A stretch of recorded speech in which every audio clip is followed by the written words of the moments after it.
Well, hello. Good evening, everybody. Welcome to the very, very, very first Catalyst Club in Shoreham, and hopefully the first of many for years to come. Hands up if you... Thank you. That's very nice. That's very nice support. So who's been before? Who's been to a Catalyst in Lewes or Brighton? Thank you for supporting... Oh, loads of you. Thank you for supporting this evening. Hands up if you're Shoreham natives. Well, not, you know what I mean. Locals. Shoreham locals. Great, okay. That was different hands went up. And hands up if you've never been to a Catalyst Club before. Great, okay. So the format is always the same. 3 guest speakers, 15 to 20 minutes each on a subject close to their heart. It has to be something they love, not something they hate, so not a diatribe or a moan about anything. And there's an audience Q&A at the end, so if you've got any burning questions for the speaker, you can ask them. And the topics are kept a closely guarded secret until the night, so that you don't look at it beforehand and go, I'm not interested in rugby, chaffinches, and tea. I'm not going to go to that one. That was one of our classic nights. That was absolutely a corker. It's all about the speakers, or it's as much about the speakers as it is about the topics. And the Catalyst Club was started nearly 18 years ago in Brighton. And it was a night that, it occurred to me that I quite like to go to a night where people talked about stuff that they liked, and it would be entertaining and educational and social, and it didn't exist. So I walked around Brighton for about 6 months thinking about it and thinking how it would operate and where I might do it, and chose a venue on Queen's Road, which they didn't really want us there. They weren't very happy with us there. We were there for 6 months. I was told that our audience drank the wrong drinks. It was a cocktail bar, and our audience were drinking wine and beer, which they weren't very happy with. So we left and we went to the latest music bar, and we've been there ever since. And 4 years ago, we moved to Lewes, we opened up at the Lewes Arms in Lewes, obviously. And that's been going great guns as well. So here we are in Shoreham. And next, London, Edinburgh, San Francisco, here we come. So here's a few pictures from the last 18 years that I dragged out of some folders today. So this is the latest music bar. This is Bella Pollen recently talking about the Victorians' habit of sending vile Valentine's cards to people that they didn't like. So James Mannion last month at Lewes sharing a big idea that he wanted to do a TED Talk about. I want to show you this guy because I think Ron Geeson really epitomizes the sort of spirit of the Catalyst Club, for me at least. Ron Geeson is an experimental musician, and he is best known for his very large contribution to the arrangements, compositions on Pink Floyd's Atom Heart Mother album. But that isn't what he came to talk about at the Catalyst Club. He came to talk about his collection of adjustable spanners. He has 10,000 adjustable spanners, all neatly catalogued in a very large building in his garden. And I've been to see those spanners, and he does indeed have 10,000. And he gave a great talk. He had the self-awareness to know that it wasn't right that,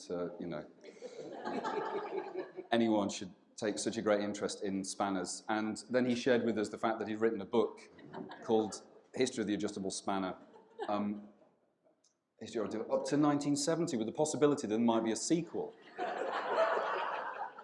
And he's writing the sequel because when he came and gave this talk for us a few years ago, and he said to the audience, someone said in the audience, how many copies have you sold? And he said, I've sold 1,000 copies, and it's enough for my publisher to think that maybe, we could do a part 2.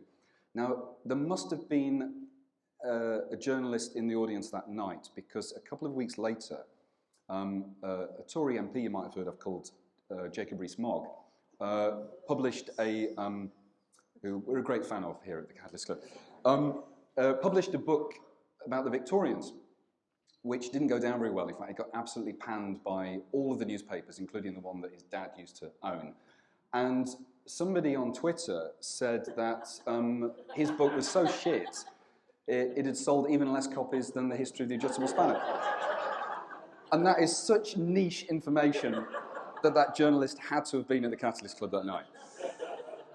So in more recent times, we've had the history of the handbag. We have had a talk on an augmented reality project involving the Daddy Longlegs down on Brighton seafront. We had a speaker last month, Andrew Myers from St Leonard's, who talked about a box camera that he found in a junk shop and had a film in it, which he went and got printed, and then went in search of the story behind the photos that he found inside the box camera. So that was a really lovely kind of personal talk. Pete Fidge, who's one of our guest speakers this evening, talked about the history of disco a few months ago, and he disco danced whilst giving the talk. So it doesn't just have to be, PowerPoint presentations. You can bring a lot of mischief to this if you like. We've had controversial talks over the years. This talk on mesmerism by a London mesmerist irritated a lot of people in the audience.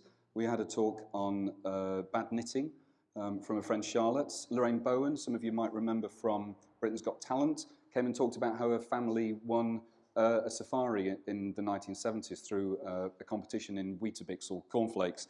And she told that story with songs. This was a talk on Bartitsu, which is the ancient Eastern martial art practiced by Sherlock Holmes. Bum reading by a Japanese performance artist, one of my favourites. This is George Egg, the comedian, giving a talk about how he makes three-course meals in hotel rooms using hotel appliances like irons and Gideon Bibles, and giving demonstrations of it. We've had talks on Cornish hip-hop, Brian Eno, Lorraine again on her favourite keyboards, Freemasons, that picture shouldn't be there, I don't know why that's there. Clowning, Ivor Cutler, that's Ivor Cutler's harmonium. Women show women, that's Marissa Karneski's talk. Sharks, a man dressed as a herring gull, talking about herring gulls, BBC. This was one, I found this slide today, and I'd forgotten about this talk. This was a talk about David Lynch's whole philosophy about filmmaking. I don't know if anyone's come across this. He approaches all of his filmmaking from the perspective of the parts of a duck. Has anyone come across this? And for him, the key point in any film is the duck's eye. And if the film doesn't have the duck's eye, then it's a lame duck. It's not a great film. That was a brilliant talk that just came back to me after many years. There have been some controversial talks in terms of nudity and some of the content. So there was a talk from a group in Eastbourne who were very happy for this picture to be shared. I know, because I asked them. And this nearly got me thrown off Facebook, this picture, even though you can't see anything. But Facebook's algorithms didn't realise that. So we've had talks. We've had 3 talks on naturism over the years. We've had different amounts of nudity as well from different performers. I was thinking about quite challenging talks that we've had as well. So we welcome challenging talks. This was a talk by my old flatmate and very dear friend, Dr David Hester, and it was about the performance artist Bob Flanagan, who suffered from cystic fibrosis and was the person who lived the longest with this debilitating illness. He lived until his 40s. Most people die in their 20s with this. And he believed that his longevity came because he fought pain with pain. So he was an absolute hardcore sadomasochist who would make your eyes water seeing some of the things that he did to his body. But what a fascinating story, that his relationship with pain. And so, we welcome challenging talks here as well. We've had talks on the etymology of the word fuck and also on the etymology of the word cunt from 2 linguists. I found this picture as well today. I can't remember this. Does anyone know this guy just before I say anything? Okay, good.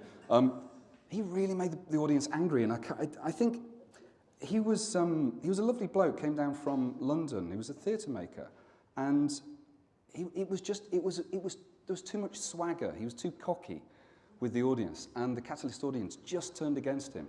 And my heart went out for him because he'd come all the way down from London to give this talk, and it died a death. So the talks, it's important to remember that the Catalyst Club is not about professional speakers.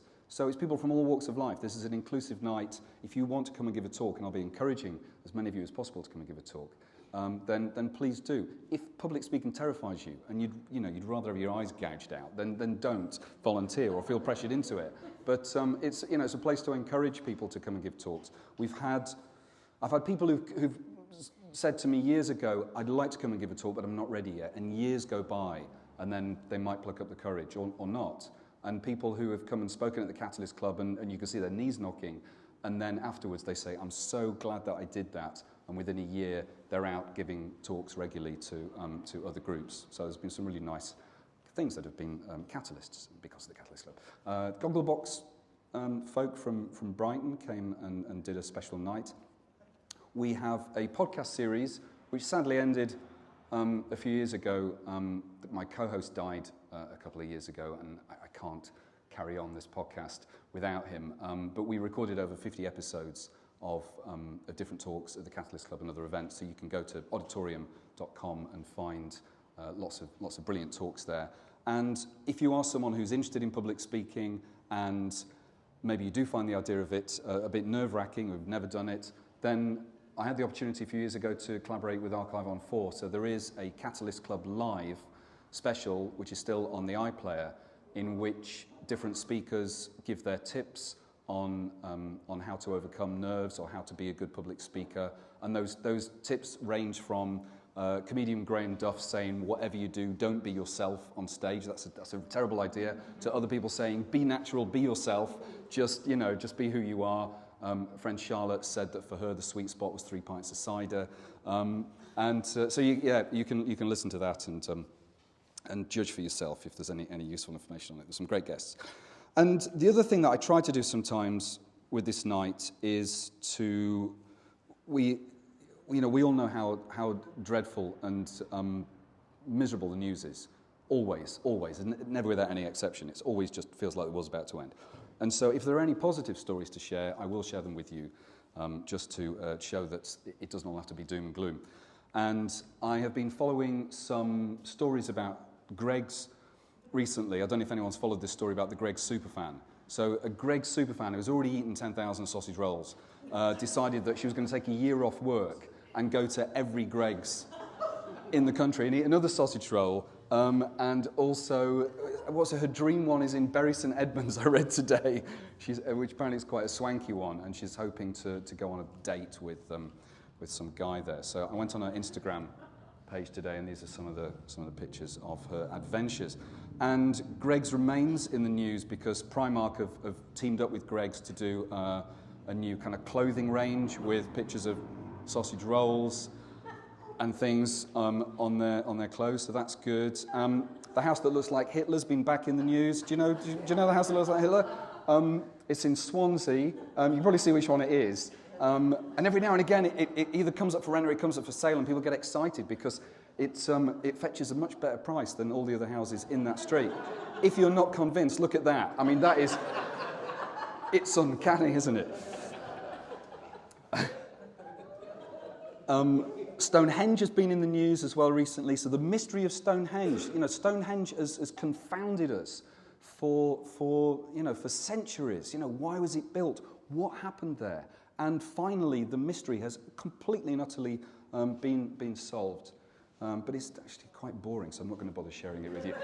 You can go and Google it if you want, but it's something about a clock or something. Anyway, and the last story I'm going to share with you is the world's most boring people revealed. So a scientific study has revealed that the most boring people in the world are bird watchers, right? And if you read the print as well, they also said, I can't see very well at the minute, but the least boring professions were acting, science, journalism, biological extension, science journalism. So scientists and journalists have decided that the most interesting people in the world are science journalists. Which is a bit like like in Plato's Republic, where he says, the people who should be running the country should be, I don't know, like maybe philosophers, maybe, pointing at himself. I am a bird watcher. I hope that I'm not a boring, I try not to be a boring person. There's me out bird watching. And there's a painting of me. I'm so proud to have this painting. And bringing everything round to a full circle. This painting here was painted by this gentleman here, Mr. Rob Brandt, for a book that he was illustrating and designing. And Rob Brandt gave the very first talk at the Catalyst Club nearly 18 years ago. And it's also the very first podcast episode that you can listen to. The next one is Werewolf Erotica with Tilly Gregory. History of the Martini with Rob Brandt. So there we go, full circle. And so at this point, I don't normally talk for this long, and then I'm going to give the first talk as well, so you're stuck with me for the next, God knows. At this point, I will reveal, you know the speakers, I think. Were the speakers' names in the... No, they weren't. But you don't have any idea, have you? So the first speaker tonight is me, and I'm going to be giving a talk. It's a literary appreciation of Dr. Tuesday Lobsam Ramper, the writer. Our next guest speaker this evening is a local resident of Shoreham, and that's Janet Bayan, and she's going to be talking about her father. And our final guest speaker tonight is Pete Fidelkowski, who hosts a similar night in Worthing, and he's here tonight to talk about things found in books.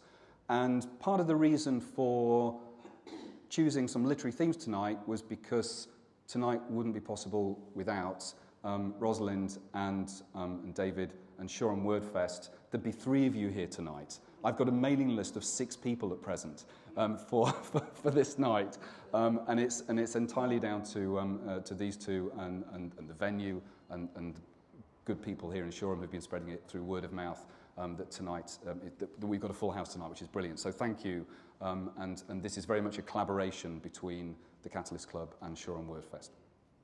So without further ado, have any questions so far? No? Good. Okay. So after each talk, there'll be a break, and so there'll be 2 breaks tonight. I'm going to give a short talk now. We'll take a break, and then Janet, and then finally Pete at the end, and then we can all go home. So my talk, and I partly chose this because of our affiliation with Shoreham Wordfest. I thought it'd be nice to do a literary themed talk for you this evening, and the talk is on Dr. Tuesday Lobsam Ramper, a great writer who many of you probably haven't heard of. But I'm going to do a little reading from his most popular book. I might need a bit of light. I had an eye injury recently, which means I can only see out of one of my eyes, so I might have to wing it a bit. Chapter 1, Early Days at Home. Away, 4 years old and can't stay on a horse. You'll never make a man. What will your noble father say?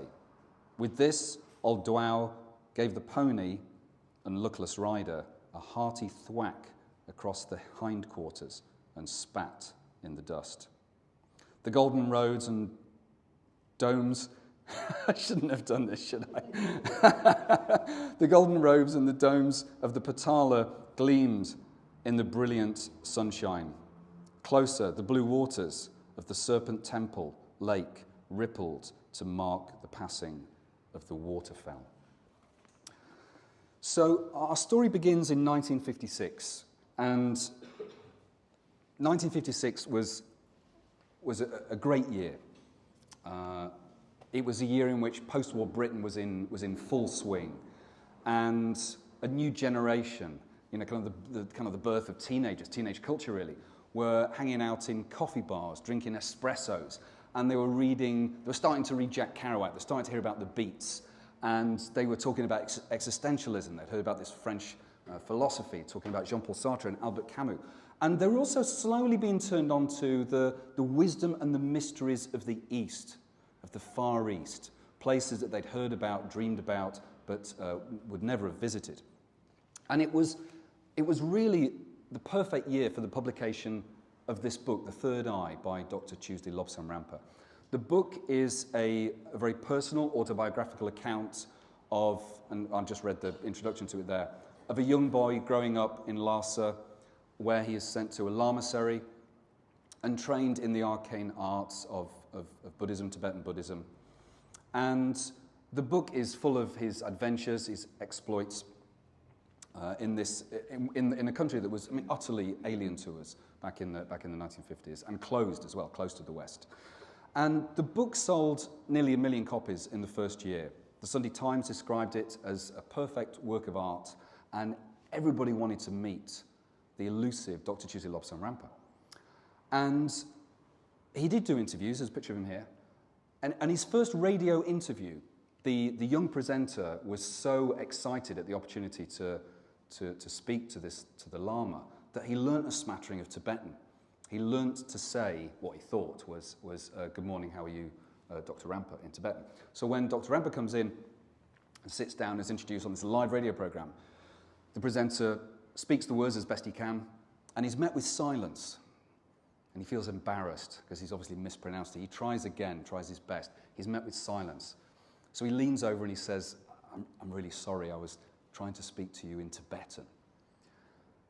Dr. Ramper's response was to hurl himself off his chair onto the floor and begin screaming in agony, writhing around. There's live radio. And the poor kid's there with this man lying on the floor, yelling and screaming, before he gets back onto his chair, dusts himself down and apologizes and says, I'm very sorry, but before leaving Tibet, I put a curse on myself so I could no longer speak or understand any Tibetan for fear that I might give away the arcane secrets of my people, perhaps overlooking the fact that he'd just written a book that was full of them. In fact, he spoke in a curiously strong West Country burr. But the book continued to sell by the bucket load. People could not get enough of it. And there was one man who was suspicious of the content of this book. And his name was Heinrich Harrer. And the reason why he was suspicious was because he'd been to Tibet. He had spent 7 years in Tibet. And he thought he smelt a rat. He wasn't sure that this Dr. Tuesday Lobsang Rampa was who he claimed to be. So he hired a private detective. And he sent this detective off and said, I want you to find out all you can about Dr. Tuesday Lobsang Rampa. A few weeks go by, and he comes back, and the information that he imparted to Heinrich Harrer surprised even this Tibetologist, because he said, Clifford Burgess, this was his name, he said he's not a Tibetan Lama, he's a plumber from Devon called Cyril Hoskin, right? And Cyril Hoskin had fallen out of a tree, this is absolutely true, had fallen out of a tree whilst owl spotting one afternoon. And he'd done his back in for 6 months. And so by some great leap of imagination, reinvented himself as a Tibetan Lama and wrote a book about it. Genius. The story made its way to the press, and the press had an absolute field day. But Dr. Tuesday Lobsang Rampa, or Cyril, depending on what you want to call him, was unrepentant. He was back there in the media saying, there was a part of the story I forgot to share with you, okay? And that was that when I was lying on the ground, half strangled by my own binoculars that fateful afternoon, I left my body and I went to the astral plane. And in the astral plane, I encountered an elderly Tibetan Lama. And we chatted, we passed the time of day, we got on, we agreed to swap bodies. So that's why I have the, because he didn't have a passport, he'd never left Devon actually. That's why I have access to all of this arcane knowledge, it's because we swap bodies. Now, sadly, what's not known is whether there was ever a Tibetan Lama in 1956 passing himself off as a plumber from Devon and writing bogus manuals about how to get your boiler fixed. We don't know. But some kind soul with a lot of time on their hands actually painted their interpretation of this of the two bodies passing and exchanging. It's beautiful. It's a beautiful piece of art. So now Cyril Hoskin does the right thing. He hightails it out of the UK and goes and relocates in Canada, right? Because it's all getting a bit hot under the collar. But he doesn't stop writing. So he follows up The Third Eye with the Rampa story, in which he kind of goes into more detail about what happens in the astral plane and other things that had happened to him in Tibet. And then he follows it up with As It Was, and these books are selling pretty well. And then, what the hell, he writes like another 8. They just pour out of him. My Visit to Venus is a story of how he encountered 2 of the Venusian life forms that exist on the planet and his conversations with them, which is very enlightening. He also recorded a meditation album. Now, if the sound is working on the TV, we can hear Cyril Hoskins speaking. And if you listen really, really carefully, you just might be able to hear his very, very strong West Country burr. Meditation is a spiritual attitude, a spiritual discipline, a spiritual exercise. But before you start, you need some incense. You know, big thick sticks of the stuff. Not those teeny weeny little pieces you liked, and which are gone before you've got yourself started. That's a waste of money. And one stick to the left and one stick to the right. So I, T. Lobsang Grandpa, offer you my very good wishes for your success, for your... There you go. I like the idea that the only way to meditate is with kind of stereo incense. But you can probably hear the West Country burr there, couldn't you? So his finest hour, perhaps, was when he wrote Living with the Lama, which was, he claimed, dictated to him by his cat, Mrs. Fifi Grey Whiskers, translated from the Siamese cat language, and illustrated by his secretary. So he wrote about 15 books. Maybe more than 15 books during his lifetime. He had a huge following. And at the back of his books, you could buy a thing called a ramper stone. You can still buy them online. I was going to buy one, but they only sell them in packs of 12 or 10 now, and it's not worth it. But I just wanted to buy one for a few quid, but I wasn't willing to spend about 40. And from what I can see, they're just pumice stones that he's just scratched the word ramper with a compass, and was flogging them at the back of the books throughout the 70s, 80s, 90s. So he died in 1981, claiming right up until the end, everything in Moy books is true. And he had dedicated followers, and still has dedicated followers around the world. I mean, in many ways, he's kind of comparable to Carlos Castaneda. And... or in some ways. This is a statue of him. This is getting a bit fuzzy, isn't it? Is this going fuzzy? Is the battery going? No. Is it okay? Shall I stop using it? Is it okay? Yeah. Okay. This is a statue of him in Russia. So he was loved in Russia. And as I say, even though he was exposed... Is it sounding a bit... I'm going to stop. I'm going to project, but hopefully we'll get the mic fixed after the interval. So he had a great following, and of course he was exposed as a charlatan, and our response to Ramper might be that he was just a trickster, he was a chancer, he was a bullshitter, and we should be wary of people like this. You know, he was a peddler of fake news, he was a dangerous individual. Now, in The Third Eye, he did claim that when he was 8, he had his third eye opened using a drill. Perhaps not realizing that it's a metaphorical thing, you know, the opening of the third eye. And sadly, somebody who read his book did attempt that. That aside, so it doesn't come without its issues. But I want this to be a celebration of people like Ramper. I'm in great admiration of someone who can take such a drastic leap of imagination and reinvent themselves in the way that he did. And he was channeling something. You don't knock out 15 to 20 books if there isn't some kind of spirit or spark within you, even if it's not coming from necessarily an authentic place. And this man, famously said, "Art is the lie that tells the truth." And so maybe we can appreciate, you know, the lie that was Ramper's life and the works that he created, that some greater truth came out of it.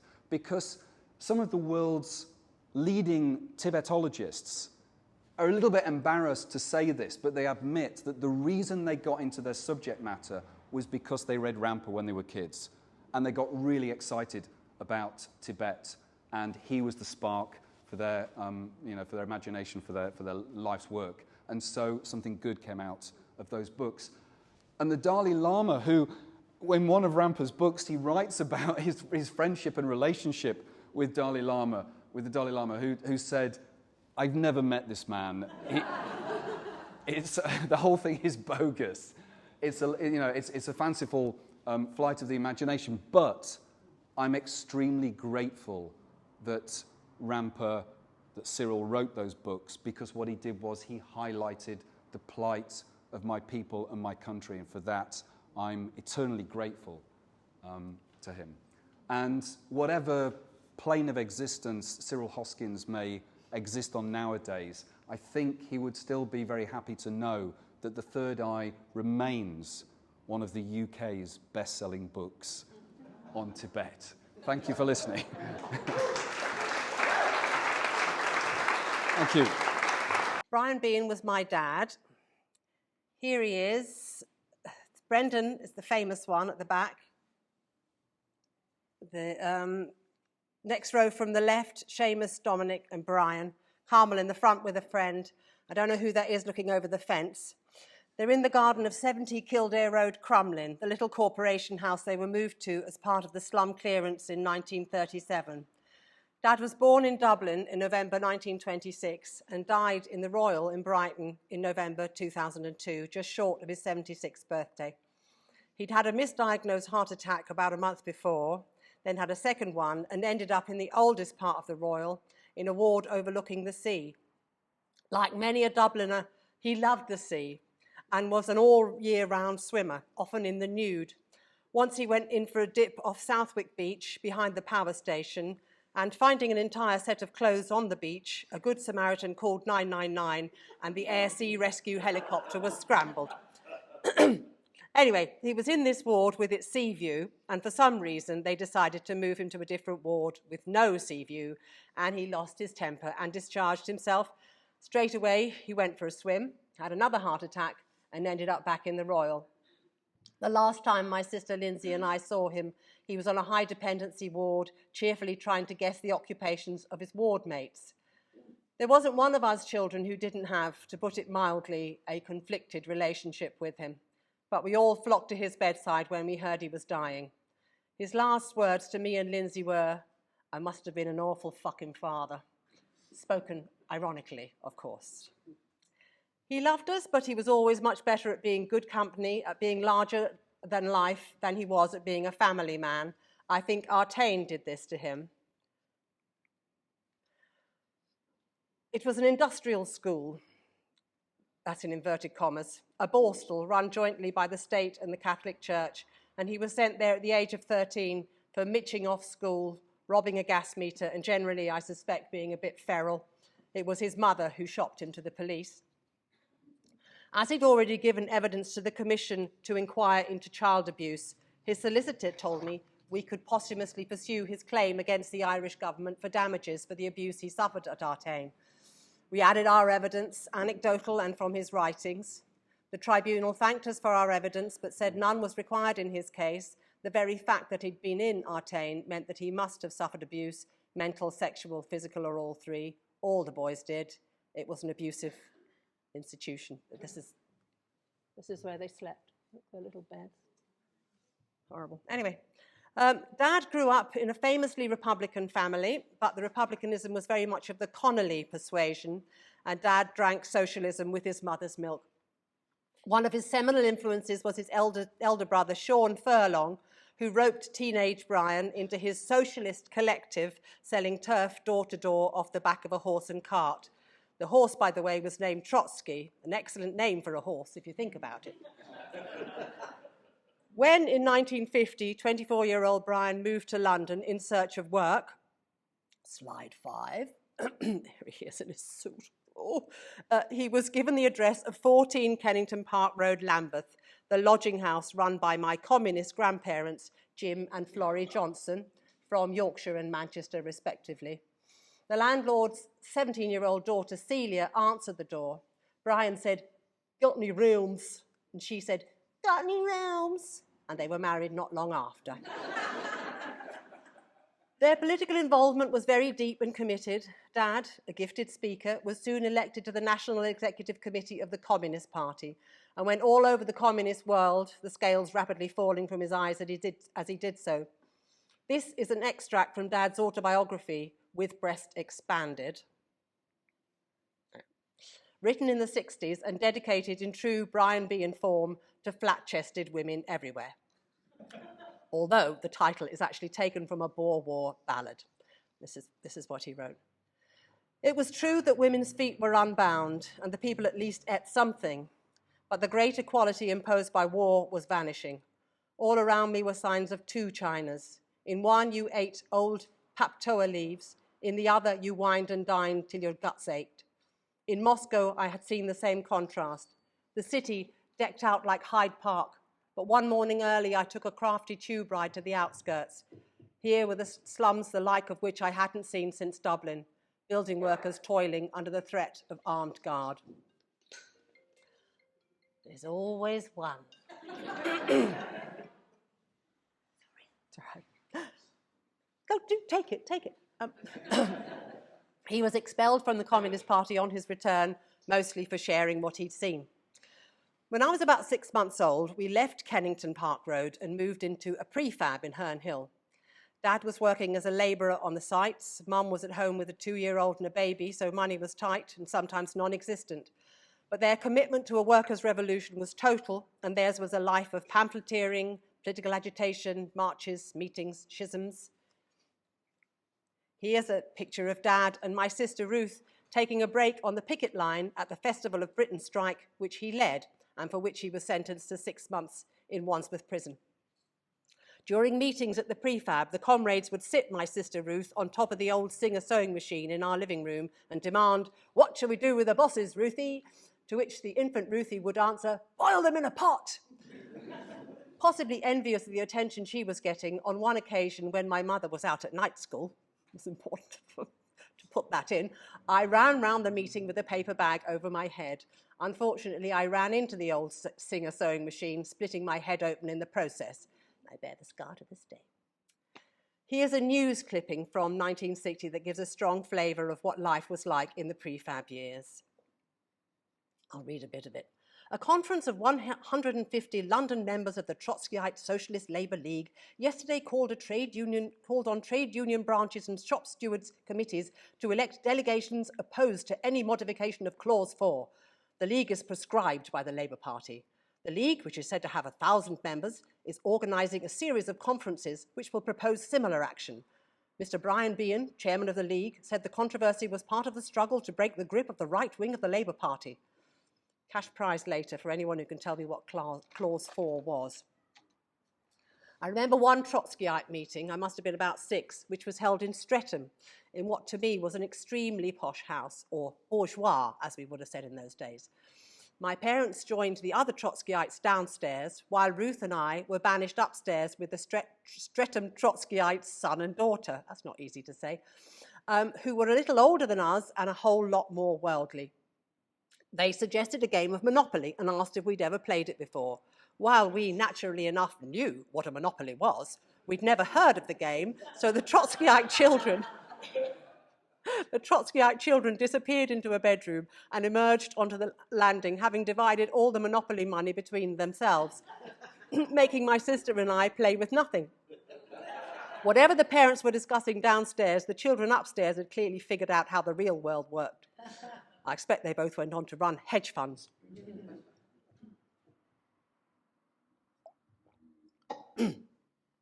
Here's another newspaper clipping from 1960. I remember this meeting. I was there. The plinth of Nelson's column in Trafalgar Square was again the platform yesterday for a demonstration against South African racial policies. A small but interested crowd, mainly passers-by, heard Mr. Brian Bean, chairman of the Socialist Labour League, and other speakers put forward the League's policy. About 100 hands were raised in favour of a resolution asking British Labour not to handle any goods destined for South Africa and demanding the release of all political prisoners in South Africa and an end to the reign of terror. About 18 policemen stood before the plinth and a similar number were in front of South Africa House. There were no incidents, and one police officer described it as a perfect English afternoon. Then came the split with Jerry Healy, and Dad's political influence waned. To our family's great delight, he got a job as a maintenance man at the Ministry of Aviation, pay, £19 a week, took his typewriter into the basement of the ministry and began to write. His stories were published in The Spectator and later formed the basis of With Breast Expanded. And in the 70s, we moved to Shoreham. Mum's dad, Jim, the communist lodging house keeper, had died and left her 500 quid, and having been introduced to the riverbank by sculptor Liz Lay, they used it to buy the end stone. Here's Mum and Dad with Dad's mum, the redoubtable Kathleen. If you look here, you can see, oh, sorry, Mum's just kicked over this pot of paint. I don't know, she probably regretted that afterwards. Where was I? Dad got into Sussex as a mature student, and Mum, after many years studying part-time, qualified as a teacher. There was a great community of artists and intellectuals on the houseboats. Nobody outside of Shoreham had any idea there was a beach, so we had it pretty much to ourselves. The mud flats were home to thousands of birds, and things were pretty idyllic. Not so idyllic was the day when the boat got shot at by somebody with a high-velocity rifle. Dad was sure it was aimed at him. He'd just published a letter in the Times, had a letter published in the Times in which he voiced the opinion that Northern Ireland should be towed out to sea and sunk. But I was on the boat that day too, so who knows. Anyway, the bullet pierced the side of the boat and was arrested in its flight by a grapefruit sitting on the kitchen table. And there's somewhere out there a priceless photograph, probably taken for the Shoreham Herald, of Dad looking deadly serious, holding the wounded grapefruit. I couldn't find it, I'm sorry about that. After a couple of years, my parents' marriage fell apart, largely, I think, to do with my father's libido, and so did the end stone, largely because my father was crap at DIY. Dad went to live in London with his new family, and the battle lines were drawn. He wrote a novel, Time to Go, about the breakup of their marriage, I believe, although I've never read it. Mum got it out of Shoreham Library. Mum is Celia, but so many of you knew her. Mum got it out of Shoreham Library, skim-read it until she found the section in which she, thinly disguised, was traduced, ripped out the relevant pages and stuffed it back on the shelf. Good for you, Mum. Brian later became a liberal studies lecturer at London College of Printing and would phone me up at 8 every Wednesday morning from there to take advantage of the free telephone. When he retired, he moved to Brighton, still very much involved in politics, both global and local. The Stop the War campaign was very active in their house. He and my stepmother, Sally, hated Tony Blair with a vengeance. He also began an anti-marriage movement. Great. There was also the mysterious We In protest, of which I know nothing, but David Bramwell will tell us about that later. Dad's play Boots for the Footless was performed at the Tricycle Kilburn. The first act dealt with his experiences in the building trade, and he had a character, a West of Ireland site foreman, to whom he gave the line, "I want you to tear into that pile of compo like you were dragging a black man off your missus." This caused such offence, both to anti-racists and feminists, and can I just put in here, my dad was certainly neither a racist nor a misogynist, and the line was in the character's mouth, not my father's. But so offensive was this line of dialogue deemed that there were protesters outside the theatre every night beseeching people to boycott the play. Well, as you can imagine, you can't buy that kind of publicity, and the show sold out for the entire run. Dad was a dab hand at publicity in general, and a gift to the Argus, who ought to have kept him on a retainer. Maybe they did. Here he is with a bra on his head. He said somebody threw it out of a window and it landed on his head, and it was a 34 double D, and he was looking for the woman that owned it, presumably not to marry her. You know. This is him and his last girlfriend, who'd been overcharged for butter in Lidl.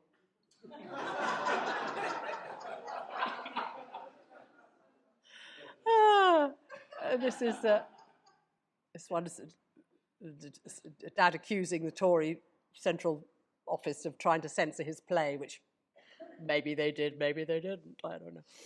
Dad had no respect for the rules of theatre or rules in general. One of his plays, It Shouldn't Happen to a Bishop, but it did, was to be performed by an ex-offenders group. Unfortunately, at the 11th hour, the leading ex-offender, having reoffended, was rendered unavailable by the police.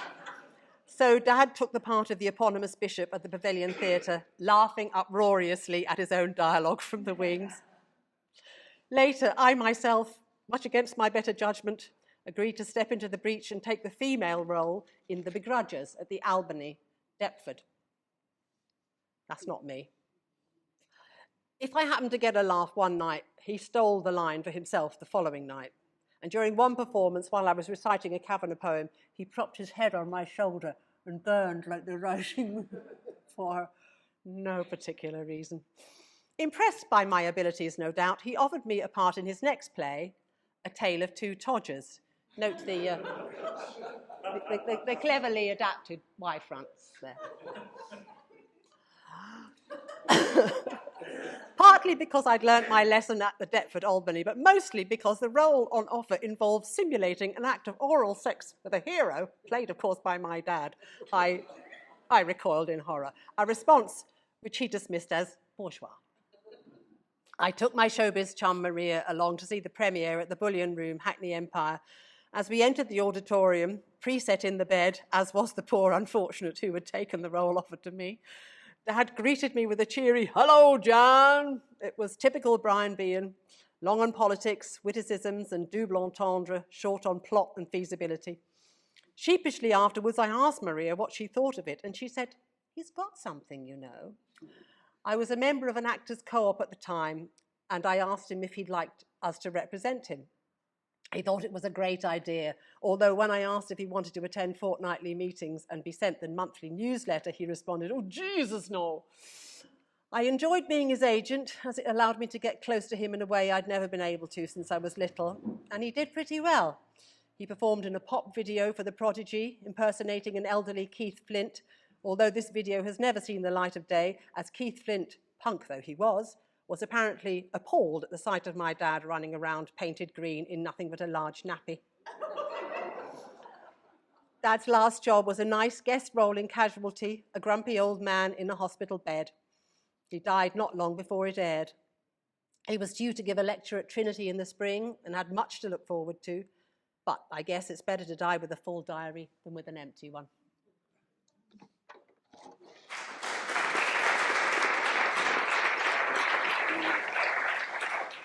I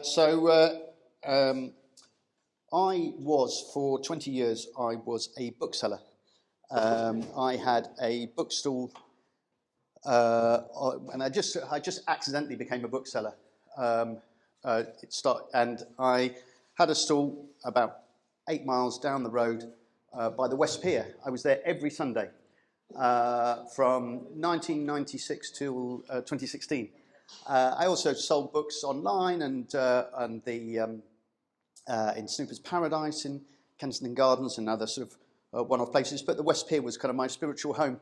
And over that 20-year period, I had a stall selling just paperbacks.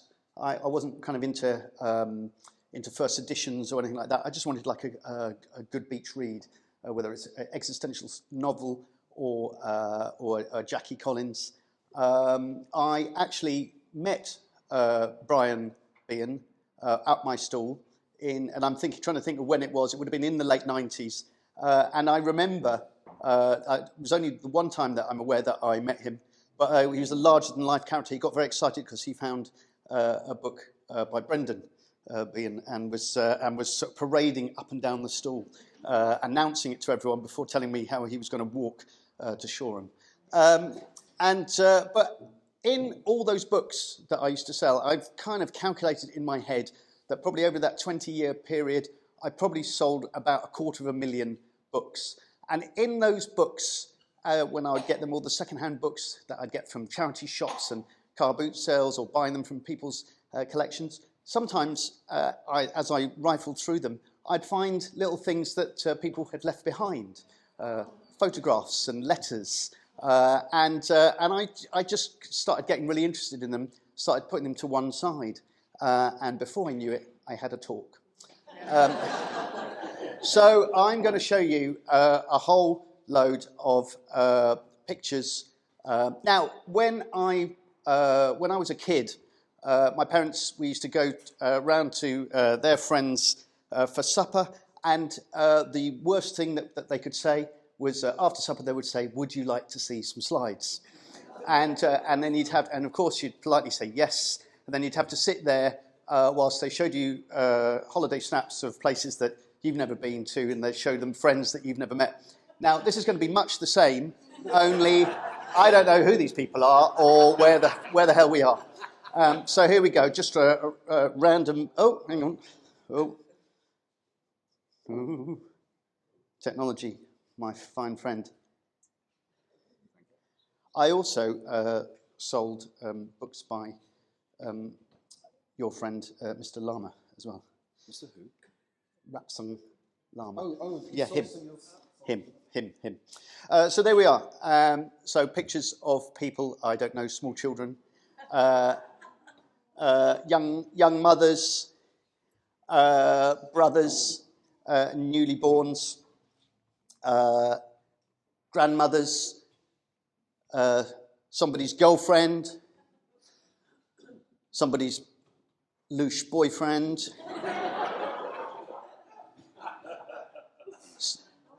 mass murderers, with an incredibly large selection of nuts. That's what made me very suspicious. I also have an extremely large collection of bad passport photos. There we are. There's a couple of them. A lot of the photos are kind of pictures of celebrations and of achievements of people graduating there, possibly, or a rugby do. They're out of focus karate medal ceremony. Now, a lot of the photos are very, very bad. I have possibly one of England's collections of, or if not the world's collection of bad photos. And there's a good reason for this, because if you remember, in the dim and distant past, you used to take a photo of 24 or 36 photographs, and then you'd send them off to TruePrint or to W.H. Smith if you were rich, and then they would come back sometime later, and you would open them up. It was great excitement. And there would be 5 or 6 that would be all right that you'd keep for your photo album, and there'd be a whole load with your finger in front of it, or out of focus, or people with red eye, or people's chopped off, and of course they end up being used as bookmarks, like this one, just sort of cut off in his prime. I've got a theory that if aliens were to come down to Earth, they would look at these old photos from the 50s, 60s, 70s, and see these bad photos, and then they would look at the photos that we take now, and they would think, as a race, that we had very quickly evolved to be able to take good photos. But of course now we just take the photo. If the photo's rubbish, you delete it. Bad photos no longer exist. They are a thing of the past. Now this photo, this one of those photos where I suspect it only be people in the front few rows, but it's a man. So for you over there, it's a family, a bearded man with a tankard, looking incredibly happy, with his arm round this rather staid gentleman in a jacket who's looking extremely uncomfortable about the fact that there is touching going on, very un-British. There we are. I've also got lots of images chronicling love affairs, of a drunken dance on an empty dance floor in Spain, a loving couple. You can buy a zombie cocktail for £6 there, I see. These people on a pier, with one of those ones where they stick their heads through. I also got this one. Now this one's is quite a small photo. Again, for those of you in the background, we have got a man looking rather serious, holding a small child and a very large elephant right next to him. Now, I got this, and I was looking at this photo, and this chap looked very familiar. And I bought a large collection. It was over in Petworth. I went to this woman's house, and she had it was clear that she had split up with her husband. and I was going through that, and she was just getting rid of all her husband's books, and I was going through them, and they were quite an interesting bunch of books, quite sort of arty, and you can tell a lot by someone's book collection. When I go around to someone's house, if you go around to someone's house that you've never met before, and you don't know them very well, the first thing you should always do when they go to make you a cup of tea, have a look at their bookshelf, because that bookshelf will tell you more in 30 seconds than you scouring the whole of the rest of their house, I would say. So I could work out they were sort of quite arty books. I sort of thought, maybe he works in the media, and then I saw a name, and I put it together, and this is Jonathan Ross's brother, Paul Ross, so I had a large collection of Paul Ross's books, plus a photo of him with a child and an elephant. Now, Paul Ross had a radio show on Sussex, BBC Sussex, on a Saturday morning, and I was once driving along, and he said, "What's the most interesting thing you've ever found?" So I rang up, and I said, "I found a photo of Paul," to the researcher, "with an elephant." But sadly, they didn't put me through. This next one. Now, what I love about the photos is, as I say, I don't know who these people are, but you can't help but want to know. I say I don't know who they are, but this is Judith, Max, and George. And I know that because it was written on the back of it. But I'm always intrigued by the story here, and you can't help but kind of make up the stories with them. I'm thinking, so who is it that Edith is with? Is it maybe that she's there with George, and I see that Max with this sort of with his rayfish moustache, I see him as a sort of Terry Thomas type, kind of going, hello. And I sort of, so you can't help kind of sort of making up these stories with it. Sometimes the images are of beautiful places. You get a lot of postcards from holidays. This from El Medano in Tenerife. This one, London by Night. On the back, it said, Douglas was nearly on TV last night. You could see his elbow at Ted Heath's party.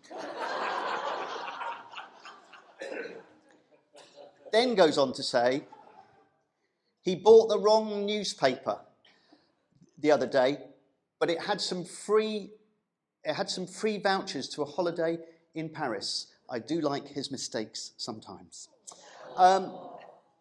Sometimes the photos are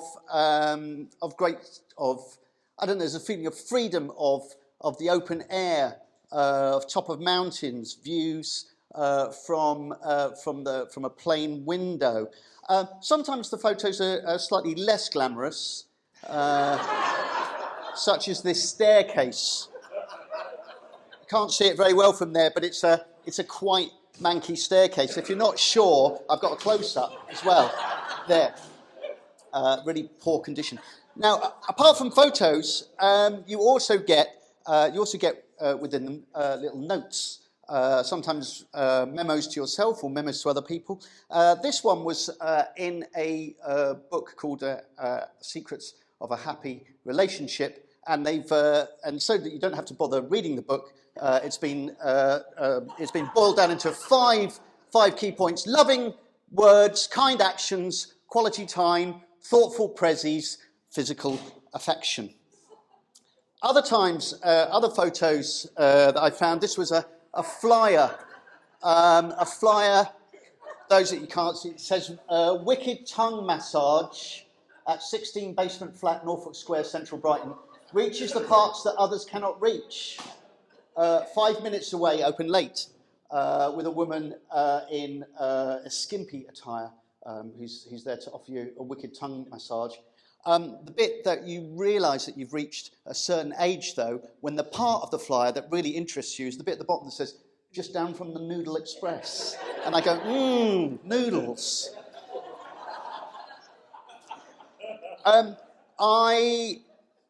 surprisingly, of those 250,000 books that I sold, you would have thought I would have found lots of money. You know, I was always thinking, I'm gonna find money. I only ever found money once. Out of a 250,000 books, I only found it once. And I found it in the pages of this book, Robert Heinlein's Glory Road.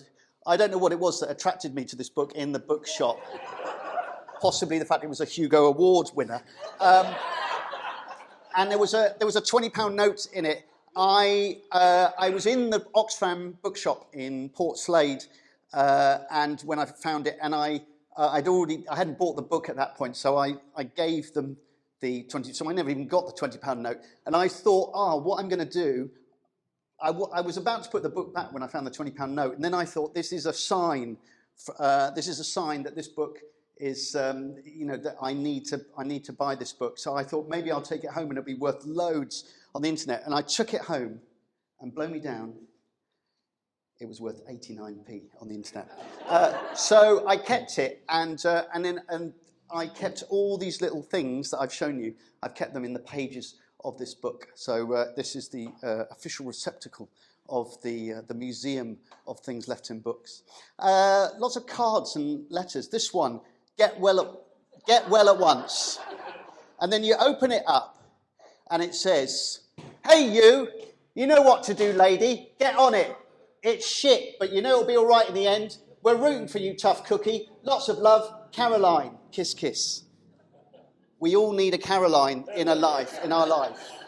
When I'm ill and possibly quite seriously ill, I want more than one Caroline. But that's the note that you want. I also had this one. This one was a folded over piece of A4.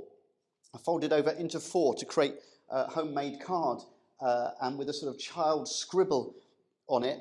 And then inside it says, "To Ben, I'm sorry for the argument we had the other day, and sorry for no hugs, from Xanthi." And then on the other side it says, "Don't show anyone this, except Ella and Bradley." And now all of you. Another folded over bit of paper that I had was this. This was just a simple lined, it was just been torn from a book, lined foolscap page, and it said, "A present for the fruit queen." And I unfolded it, and it says, and they've written it, and they've got little pictures. It says, "Pineapple face, banana hair, strawberry eye, lemon brain, papaya vagina."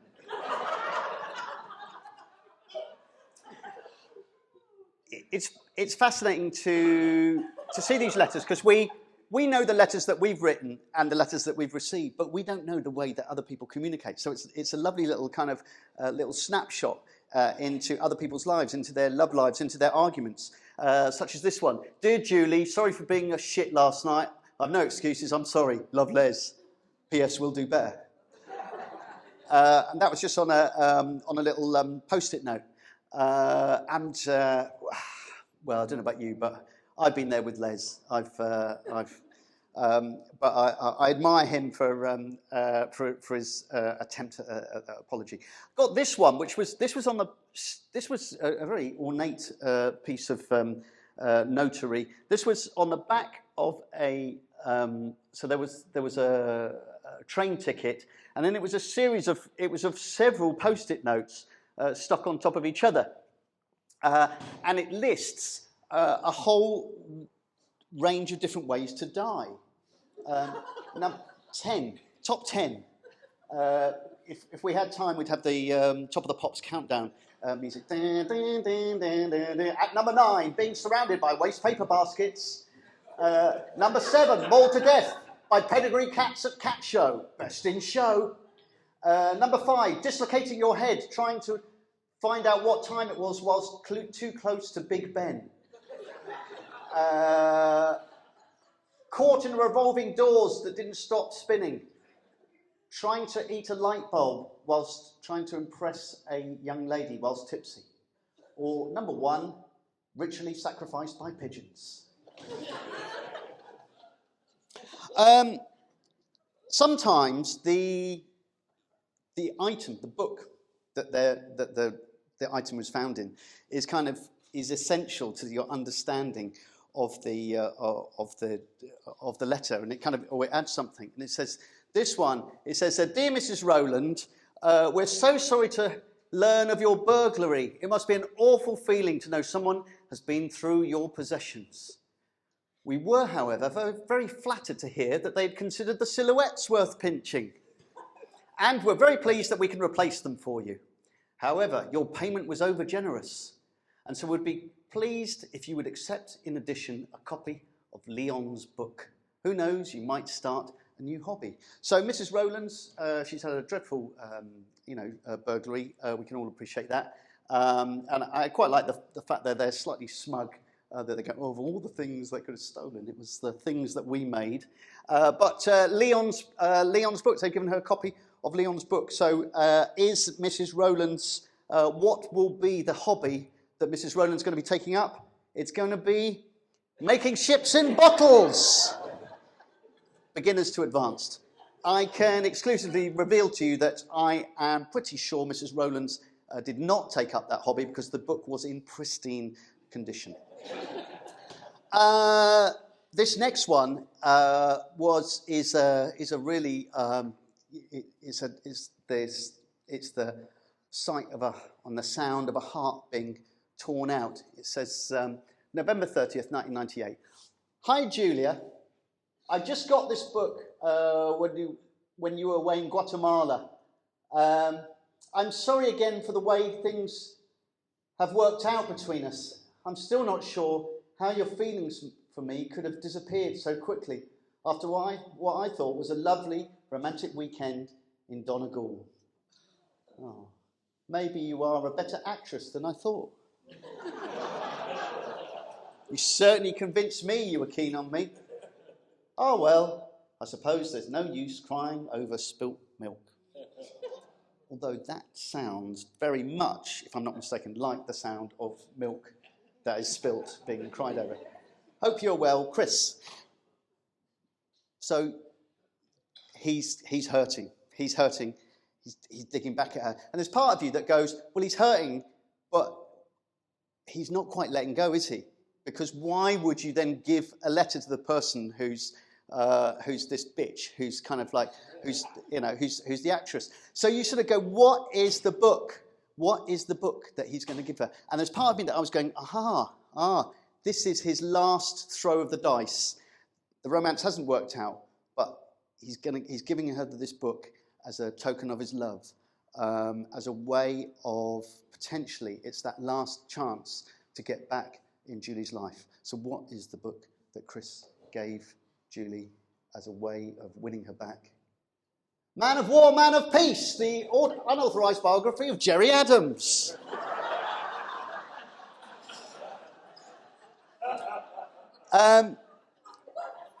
Sometimes there were lots of shopping lists. I'm always fascinated in shopping lists when I'm in a supermarket. I can't help picking up a shopping list and just going, really? What, all that hummus and chocolate bars?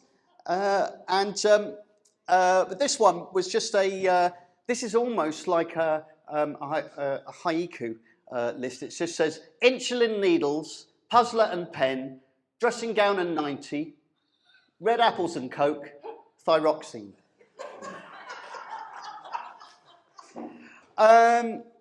Pictures of dogs, pictures of cats. This cat is called Pebbles, and I know that because I have got Pebbles vaccination documents as well. But I know that Pebbles is no longer with us because Pebbles was born in 1986. So unless Pebbles is one of the world's oldest cats, Pebbles is no longer with us. And a lot of these people, who I don't know, they're probably no longer with us either. They're just little scraps, little fragments, and we all leave our little traces in life behind. Little fragments. The most moving thing that I ever found was this postcard. It was an old postcard, and it's a woman in sort of early 20th century skimpy gear. This is not tongue massage woman. This is a woman holding, and it says, "Now that you've got your passport, there's nothing you need hide, so hand it here that I may see what's on the other side." And she's holding a big certificate that says, this is to certify that you," and you're supposed to fill in someone, "have been registered as a really nice little jam tart." And on the other side, very faint, was written, and it says, "Dear Fred, just to let you know that we've been called up for the front and we leave tomorrow. Goodly luck, your brother John." And then it says, "P.S. Please excuse card." And the date on the stamp is February 1916. And you kind of realise, we know that was early on in the First World War, and we know of the dreadful fate that fell so many. And what I find moving about the letter, about the postcard, is about what it doesn't say. It's that stiff upper lip. And all of these little things that I've shown you, they're a little bit like, when you walk along a terraced road where there's no garden, and you walk straight past someone's house, especially early in the evening, and they have the light on, and you just for a second as you go past, you glimpse into their world, you just glimpse into their living room, and they glare out at you as if you're really annoying, and you sort of go, "Well, why don't you close the curtains?" But and all of these little things are just like tiny, just minute, 1 second, those little glimpses into people's lives, and that's what I find fascinating about them. Yes, they're out of focus. Yes, we only have a tiny little snapshot, but it's a tiny little snapshot of lots of different people's lives that we'll never know. Thank you very much.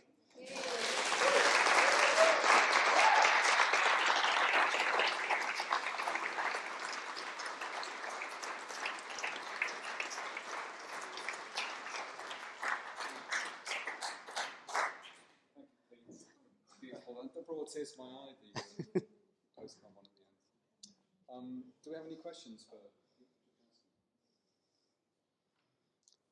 Yes.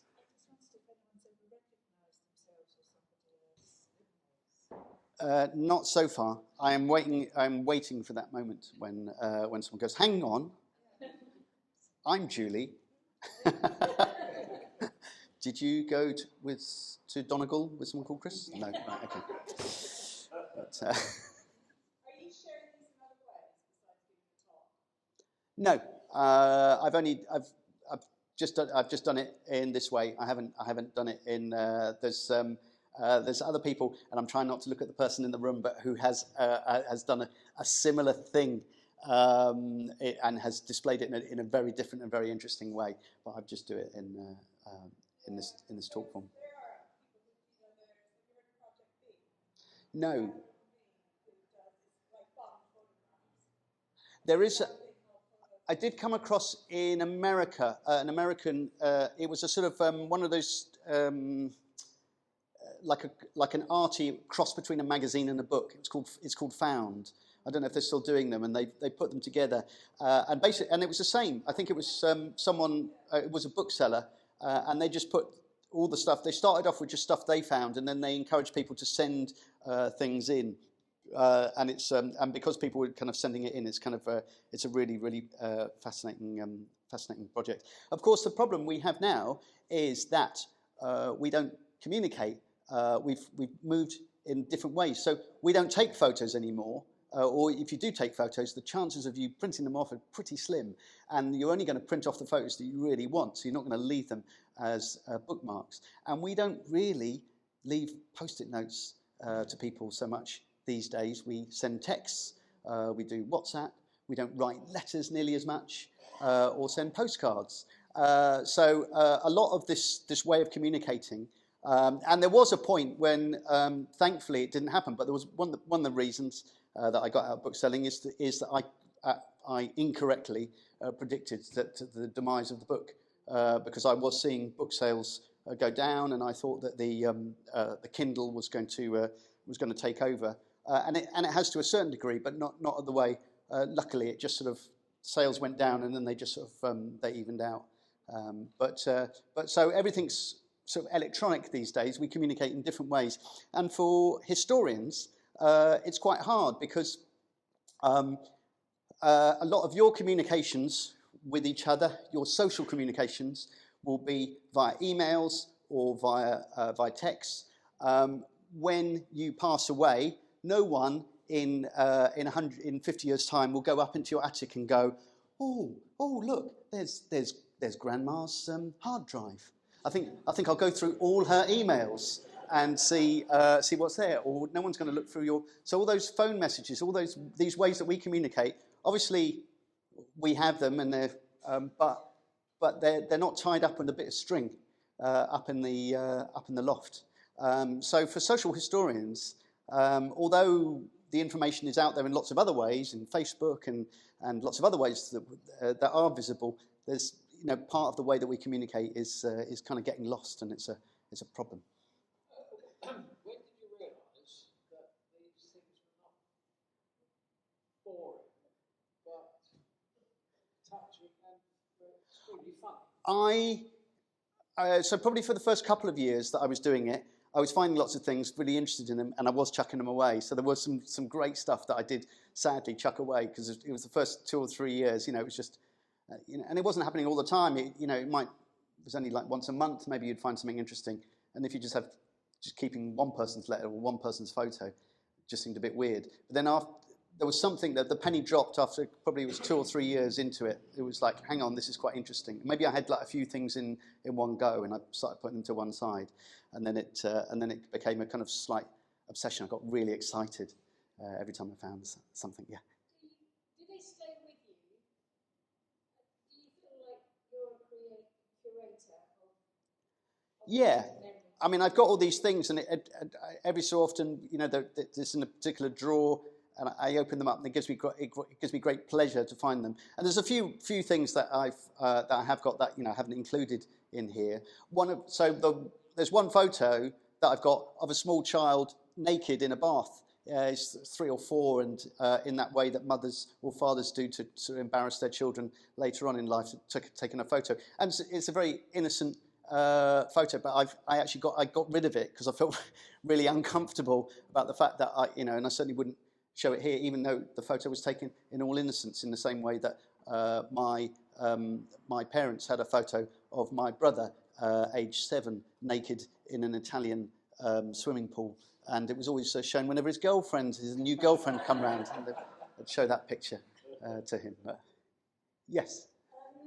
Do you know about the Museum of Ordinary People? No.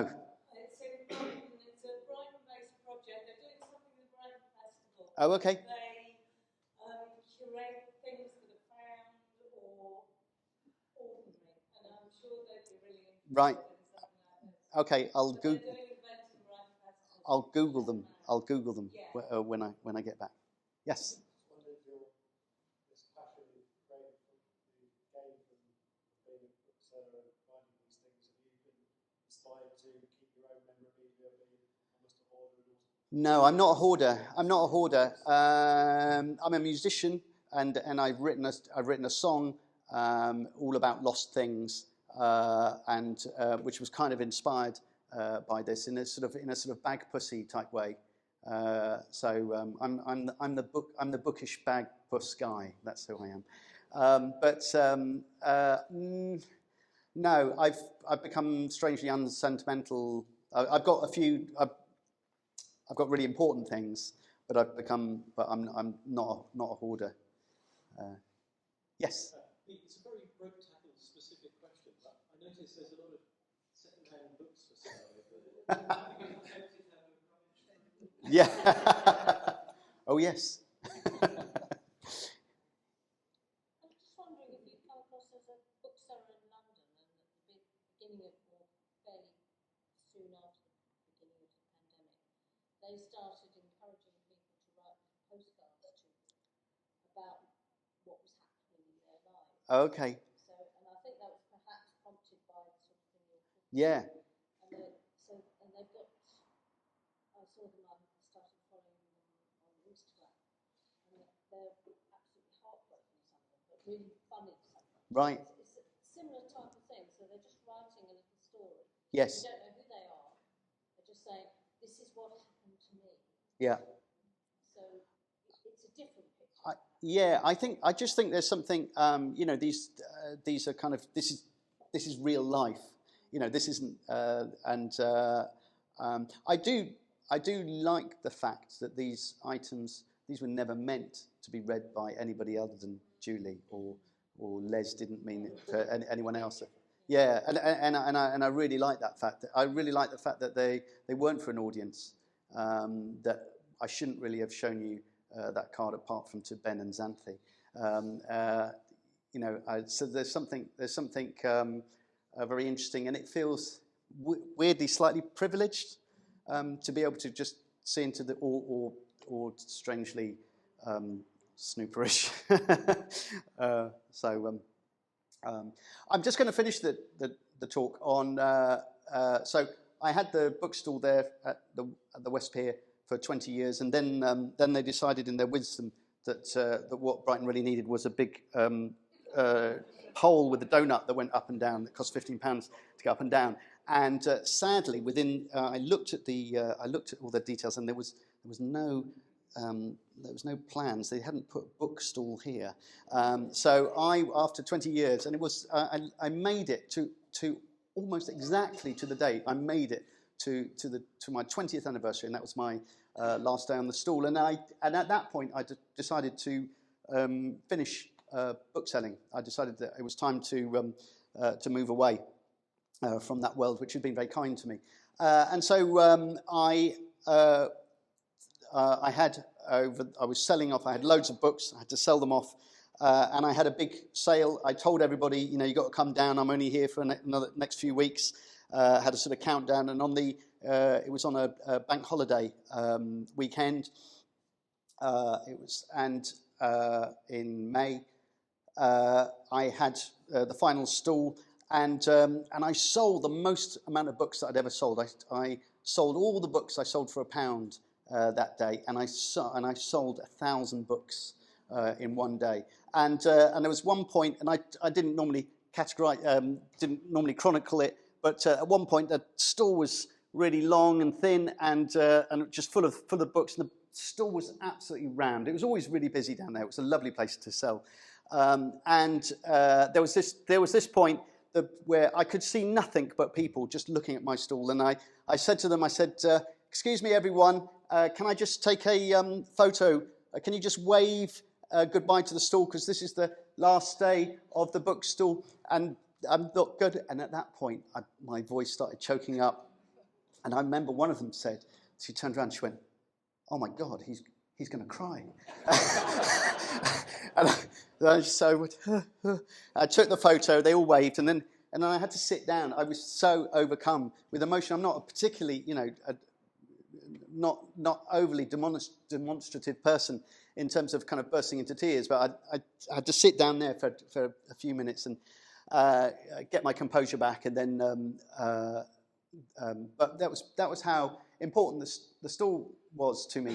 What an important part of my life was. And then I was packing it away as the sun went down, and I was just thinking to myself about how this was the last time I was going to pack away. The very few people on the seafront, and then this guy came up and he said, "Oh, hi there, Pete." And it was someone I knew, and he said, I knew it was your last day. I just thought I'd come along and say goodbye." And it was none other than our host, David Bramwell. And he bought the very last book that I ever sold on the seafront. And I was going to give it to him for free. And by that point, it had all gone down to 50p, as you can see. But David kind of realised the symbolism of it. And he said, "No, I want to be your very last customer." And so Mr. Bramwell was my very last customer on my bookstall down the seafront. Thank you very much. Have we had a good night at our first Catalyst Club in Shoreham? I have. I hope we're going to have many, many more. Thank you, Pete, and thank you, Janet. Thank you, Shoreham Wordfest. Thank you, Ropetackle, for agreeing to host this tonight, and And our next one is, we're kind of random Tuesdays of the month at present. So the next one is May the 17th. But hopefully after summer, we'll maybe pin it down so it's always the same, the second or third Tuesday, Wednesday of the month. And it only works with offers of talks from you or people that you know. So if after tonight you're thinking, actually, I'd really like to come and talk about my collection of paper clips or my great-grandmother, then please get in touch. There's a mailing list that went around. Hopefully it's been around all the tables. If it hasn't got to you and you'd like to be added to the mailing list, then seek it out or come to me and give me your details. If you'd like to give a talk, then all I need is a title, and I give you a date, and that's it. It's an inclusive night. So it's only if it sounds like it's a moan is when I might question a talk. So yeah, brilliant. It's been great tonight, and I am doing some events in the Brighton Festival. So I don't know how many of you ever get over to Brighton. It's worth a visit now and again, I guess. If you're living in Shoreham, why would you go to Brighton? But the Auditorium is the name of the podcast that was associated with the Catalyst Club. It's also a book, and it's an umbrella name for kind of quirkier events that happen once a year. In the Spiegel tent and the Bosco tent, which are erected in the Victoria Gardens by the fountain. And John Duran, who is the co-founder of the Quietus magazine, online culture and arts music magazine, is giving a talk called Salford Psychic City. And it's all about kind of finding magical connections between the music and the bands like The Fall and the Smiths and Joy Division and magicians like John Dee and Chaos Magic. Bell Bottom's in there for some reason as well. So John's giving that talk on Thursday the 19th. On Sunday the 15th is an animated film that explores the first LSD trips taken by Allen Ginsberg, the philosopher Alan Watts, and Aldous Huxley, as written about in Doors of Perception. That's a brilliant film, and the director will be doing a Q&A afterwards. And the other two that are worth a mention: Whisper of the Stones, if you like your Neolithic monuments, if you like your Julian Cope's, what's his book called? I can't remember now. Then Ronald Hutton is talking about Stonehenge. So despite the newspaper article that I showed earlier on, the mysteries of Stonehenge remain intact. And Ronald Hutton will be talking about the latest theories around Stonehenge's creation and its symbolism and the rites and rituals involved. I'm giving a talk on Children of the Stones, which was the terrifying 70s kids TV series set in Avebury. And I'll be talking about some of the theories around the stone circles of Avebury and Silbury Hill. Dr. Matt Pope, who is he Shoreham? Is he Shoreham, Rosalind, or not? He is Shoreham based. Matt is going to talk about the fact and fiction around Brighton and Hove's stones. So Hove has the gold stone. Brighton was originally called Brighthelm Stone. The stones that sit at the base of the Victoria Fountain are sarsen stones. It's believed that a stone circle once stood in Brighton, or did it? So Matt's going to come and sift through the fact and fiction around that. He's a local archaeologist. And then there's a stone-themed disco at the end with songs only with stones or bands with stone, which is going to be great. And many more things besides. So that's our big event in the Spiegel tent. And then finally, if you were ever fans of Derek Jarman, whether his films or his garden, his work. This is a brilliant solo show that I saw in Cambridge last year. I wanted to book it for the festival, and that's a guy called Mark Farrelly who is performing, telling the life story of Derek Jarman. They're all in the Spiegel Tent Gardens. It's a bit of a mess finding these events because they all come under the name of auditoriums. If you go on the Brighton Fringe website, you have to put the word auditorium in to find them, and then the 4 events are listed under that. So that's coming up next month. The Catalyst Club runs every second Thursday in Brighton and every second Wednesday in Lewes, if you ever fancy a day out. But I hope very much to see you all here next month. I can't tell you what the talks are. I can't tell you what the speakers are. I can reveal that one of the talks is very specific to Shoreham, but I'm not going to say any more. So I hope to see you here on May the 17th. Thank you for coming tonight. Thank you for everyone for making it happen. See you all soon. Cheers.